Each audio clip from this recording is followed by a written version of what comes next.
नमस्कार। आज हम एक ऐसी कविता की गहराई में उतरने वाले हैं जो हम सब ने कभी ना कभी सुनी होगी। ये सुनने में जितनी सीधी साधी लगती है ना, इसकी बनावट उतनी ही कमाल की है। इससे ये पता चलता है कि कैसे एकदम आम सी चीजों में भी एक असाधारण कला छिपी हो सकती है। ये लाइनें सुनते ही बचपन की कोई धुंधली सी याद ताजा हो जाती है ना? लगता है जैसे कल की ही बात हो। ये हम सबका एक साझा अनुभव है, एक ऐसी धुन जो सबके मन में कहीं ना कहीं बसी हुई है। तो आज का सबसे बड़ा सवाल यही है, ये सिर्फ बच्चों का एक गीत नहीं है, बल्कि ये भाषा और हमारी याददाश्त की एक बड़ी ही दिलचस्प पहेली है। तो चलिए आज मिलकर इसकी परतों को खोलते हैं। तो चलिए सबसे पहले हिस्से से शुरू करते हैं। देखते हैं कि कैसे ये कविता सिर्फ आवाजों का इस्तेमाल करके हमारे दिमाग में एक पूरा का पूरा माहौल खड़ा कर देती है।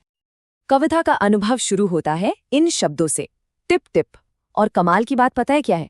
ये शब्द सिर्फ बारिश की बूंदों की आवाज बता नहीं रहे, बल्कि उसकी नकल भी कर रहे हैं, बिल्कुल सुना रहे हैं। साहित्य में ना इसे एक बड़ा फैंसी नाम दिया गया है, ओनोमैटोपोया। लेकिन इसका मतलब बहुत सीधा सा है, ऐसे शब्द जो आवाज की नकल करते हैं। और ये टिप टिप जैसे शब्द हमें फौरन खींचकर उस बारिश वाले माहौल में ले जाते हैं।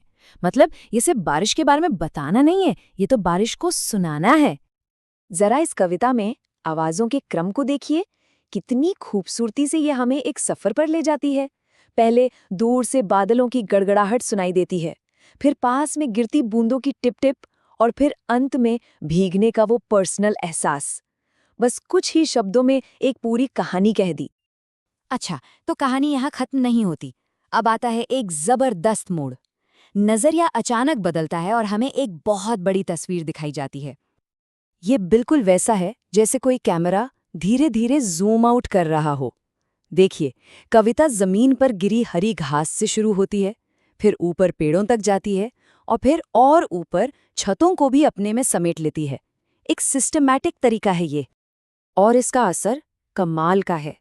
ये तरीका हमें ये एहसास दिलाता है कि अरे, ये बारिश तो हर जगह हो रही है। ये सिर्फ किसी एक जगह की घटना नहीं, बल्कि एक यूनिवर्सल, एक सार्वभौमिक अनुभव है। अब जब ये पूरा सीन सेट हो चुका है, हमें पता चल गया है कि बारिश हर तरफ हो रही है, तभी कविता एक बहुत ही अचानक और बहुत ही पर्सनल मोड़ लेती है। बस ये दो शब्द और मुझ पर, और देखिए कैसे पूरा फोकस बदल गया। पूरी दुनिया से ध्यान हटकर अब एक अकेले इंसान पर आ गया है जो उस दुनिया के बीच में खड़ा है। कितना जबरदस्त बदलाव है ये। यही वो पल है जब वो बड़ी पूरी दुनिया में हो रही बारिश अचानक से हमारी अपनी बन जाती है। वो बारिश सिर्फ हर जगह नहीं हो रही, वो सीधे सीधे हम पर भी हो रही है, और इसी वजह से हम उस बड़े अनुभव का एक जरूरी हिस्सा बन जाते हैं। चलिए अब इसकी आखिरी लाइन पर आते हैं, जिस पर अक्सर हम लोग ध्यान ही नहीं देते। ये एक ऐसी लाइन है जो हमारे पर्सनल एक्सपीरियंस को एक कम्युनिटी, एक सामूहिक अनुभव में बदल देती है। आओ गाएं। ये सिर्फ एक सुझाव नहीं है, ये एक बुलावा है, एक इनविटेशन है। ये कहने का तरीका है कि चलो बारिश के इस अनुभव को, इस खुशी को हम सब मिलकर सेलिब्रेट करते हैं। तो अगर हम इन दोनों को साथ में देखें तो हमें दो बिल्कुल अलग लेकिन उतनी ही शानदार तकनीकें दिखती हैं। पहली कविता ध्वनि यानी साउंड और एहसास पर जोर देकर हमें अनुभव के अंदर ले जाती हैं, जबकि दूसरी कविता दृष्टि यानी विजन और दायरे का इस्तेमाल करके हमें एक बड़ी तस्वीर दिखाती है। दोनों ही अपने आप में जीनियस हैं। तो मतलब साफ है, ये कविताएं बस यूं ही नहीं बन गई हैं, ये कोई संयोग नहीं है। इनके पीछे एक बहुत सोचा समझा, एक पावरफुल डिज़ाइन है।